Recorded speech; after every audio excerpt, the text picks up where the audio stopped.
বন্ধুরা, তোমরা সবাই ভালো আছো তো? আজকের রেসিপি হলো রুই পটলের ঝাল। রুই পটলের ঝাল তৈরি করার জন্য আমি কি নিয়েছি: 5 পিস রুই মাছ, 7 পিস পটল। পটলগুলো এরকম কেটে নিয়েছি, এরকম গোটা গোটাই থাকবে, আর এরকম মাথা থেকে এরকম চার ফালি করে দেওয়া হয়েছে দুদিকে। এরকমভাবে তোমরা করে নেবে। আর পুরো খোসা ফেলিনি, অল্প অল্প এরকম খোসা রেখে রেখে ছেলে নিয়েছি। বড় সাইজের একটা পেঁয়াজ ও 3টে কাঁচা লঙ্কা। 3টে কাঁচা লঙ্কা চিড়ে নিয়েছি, আর পেঁয়াজগুলো এরকম কুচি করে কেটে নিয়েছি। কালো জিরে, নুন, হলুদ গুঁড়ো, সর্ষের তেল, সর্ষে ও কাঁচা লঙ্কা একসাথে পেস্ট করে নিয়েছি। সর্ষে 5 গ্রাম, 7টা কাঁচা লঙ্কা। মাছে নুন হলুদ মেখে নেব। নুন, হলুদ,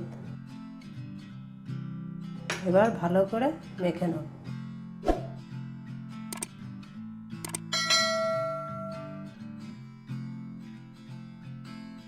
ভালো করে নুন হলুদ মাখা হয়ে গেছে, এরমভাবে তোমরাও মেখে নেবে।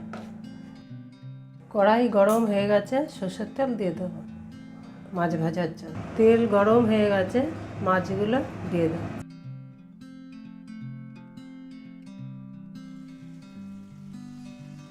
মাছগুলো ভেজে নেব। এক পিঠ মাছ ভাজা হয়ে গেছে, আর এক পিঠ ভেজে নেব।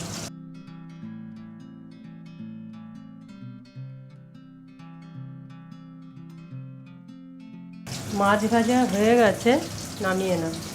এখন লাল করে ভেজে নেবে তোমরা মাছ। বাকি মাছগুলো ভেজে নেব। মাছ ভাজা সব হয়ে গেছে, মাছের তেলে পটলটা ভেজে নেব।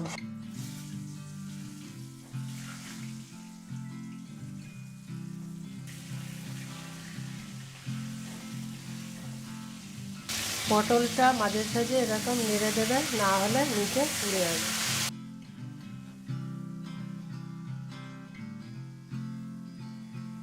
পটলগুলো লাল করে ভেজে নিয়েছি, এবার নামিয়ে নেব।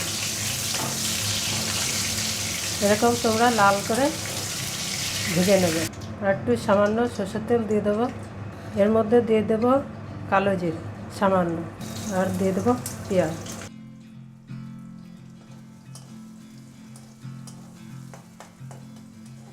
পেঁয়াজটা হালকা ভেজে নিয়েছি, বেশি ভাজবো না। এর মধ্যে দিয়ে দেবো হলুদ 1 চামচ, নুন 1/2 চামচ,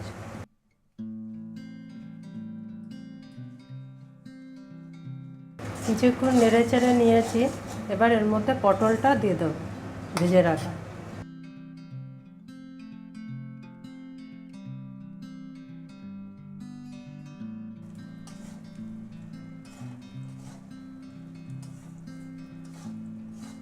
চিরা কাঁচা লঙ্কা,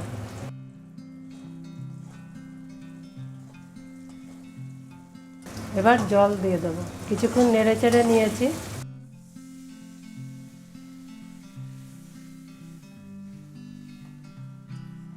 এর মধ্যে এবার সর্ষে বাটা পেস্টটা দিয়ে দেবো।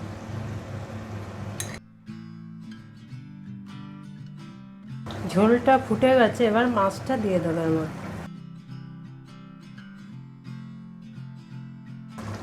মাছটা দিয়ে কিছুক্ষণ ফুটিয়ে নেব। আর কিছু দেব না, হয়ে গেছে রুই পটলের ঝাল। এরকমভাবে তোমরা বাড়িতে বানিয়ে খাবে, খুব ভালো লাগবে সর্ষে বাটা দিয়ে। তা রুই পটলের ঝাল তৈরি হয়ে গেছে, পরিবেশনের জন্য রেডি। পুরো ভিডিও দেখার জন্য ধন্যবাদ।